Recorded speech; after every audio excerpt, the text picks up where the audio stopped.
గారికి గీతా జయంతి శుభాకాంక్షలు. శ్రీమద్ భగవద్గీత అనేది మన జీవన యొక్క పాఠశాల. అసలు జీవనం అంటే ఏంటి?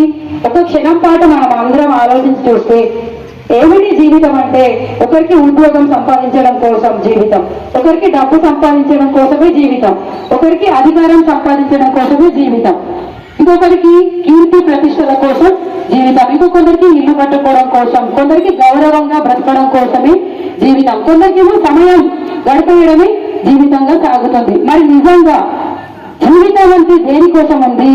మన జీవితం ఎలా ఉండాలి, మనం ఎలా జీవించాలి, వీటన్నింటిని గురించి మనకు అర్థం చెప్పేదే పాఠశాల. అదే జీవన పాఠశాల. మనం భగవద్గీత ద్వారా మన జీవితంలో ఎలా ఉండాలి అనేది మనం నేర్చుకోవచ్చు. మరి పాఠశాల అంటే ఏంటి? పాఠాలు చెప్పేది, గుణపాఠాలు నేర్పేది, గుణాలను నేర్పేది, జ్ఞానాన్ని అందించేది, జ్ఞానోదయం కలిగించేది పాఠశాల. మనలోని అంతర్గత శక్తులను జాగృతం చేసేది పాఠశాల. సత్య మార్గాన్ని దర్శించేది, సంస్కారాలను నిలబెట్టేది, తర్వాత తరాలకు అందించేది పాఠశాల. ఒక వ్యక్తిని శక్తిగా మార్చేది పాఠశాల. యువకుడిని సంస్కృతి యొక్క సాధనంగా తీర్చిదిద్దేదే పాఠశాల. అటువంటి పాఠశాల మన జీవితాన్ని మార్చాలి అంటే భగవద్గీత ద్వారా మారగలుగుతుంది. కాబట్టి సమిష్టితత్వం నేర్పుతుంది, సభ్యతను కాపాడేది, సమానత్వాన్ని పాటించేది, సనాతన ధర్మాన్ని నేర్పేది, సమానత్వాలను స్వీకరించేది, సంఘం యొక్క భావాలను తెలిపేది, అందరినీ మార్చేది పాఠశాల. అది భగవద్గీత అనే పాఠశాల. మనం భగవద్గీత అనే పాఠశాలలో జీవిత పాఠ Gyaneshwar sir, please come to the stage. Thank you sir. Gita Jayanti శుభాకాంక్షలు. రాయర్ స్కూల్లో విద్యార్థులంతా శ్లోకాలు చదువుతుంటే, అంతా ముక్త కంఠంతో చదువుతుంటే, వారు అర్థం చెప్తుంటే నిజంగా ఇది ఒక విలువలు నేర్పే బడిగా నేను గుర్తించాను. ఎందుకంటే ఇప్పుడు ప్రస్తుతం కావాల్సింది విలువలతో కూడిన విద్య. ఎందుకంటే ప్రపంచవ్యాప్తంగా విలువలు నశిస్తున్నాయి.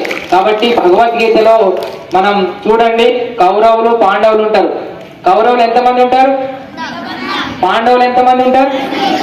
కానీ కౌరవులు ఏం చేశారంటే వారి ఇష్టం ఉన్నట్లు కామ, క్రోధ, లోభ, మోహం అన్ని రాజ్యాలు ఇష్టం ఉన్నట్లు ఖర్చు చేయడం ఇష్టం. కేవలం 5 మంది. ఇది దేని ద్వారా సాధ్యమైందంటే భగవద్గీత ద్వారా సాధ్యమైంది, ధర్మం వైపు సాధ్యమైంది. కాబట్టి మీరు కూడా ఇప్పుడు చూడండి, ప్రస్తుతం చాలా మంది మన మనస్సు అనేది చాలా కంట్రోల్ ఉంచుకోవాలి.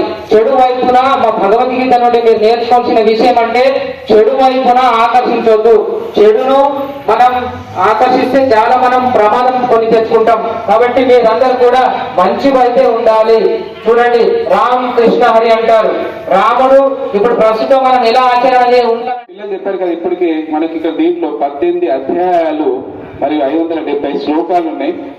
సో దీంట్లో నేను నాకు ఉన్నటువంటి నాలెడ్జ్ ప్రకారంగా ఒక 2-3 శ్లోకాలు పాడడానికి ప్రయత్నం చేస్తాను. భావం అయితే బుక్ లో ఉంది, ఇంకా భావానికి నేను టైం తీసుకోను.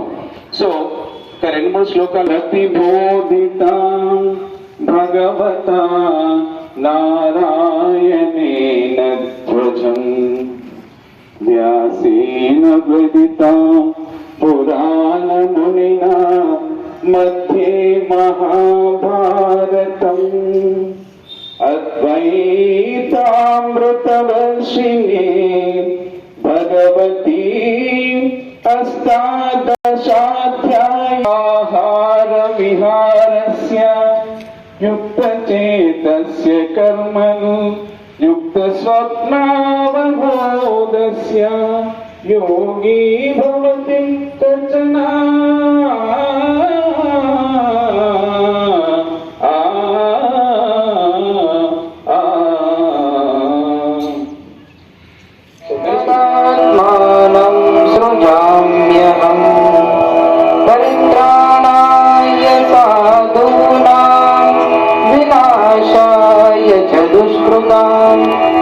ధర్మ సంస్థాపనార్థాయ సంభవామి యుగే యుగే సంభవామి యుగే యుగే. ఏ కాలమున ధర్మమునకు హాని కలుగును, అధర్మము వృద్ధి నొందును. ఆయా సమయముల యందు దుష్ట శిక్షణ, శిష్ట రక్షణ, ధర్మ సంరక్షముల కొరకు ప్రతి యుగముగా అవతారము దాల్చుచున్నాను. ధన్యవాదములు.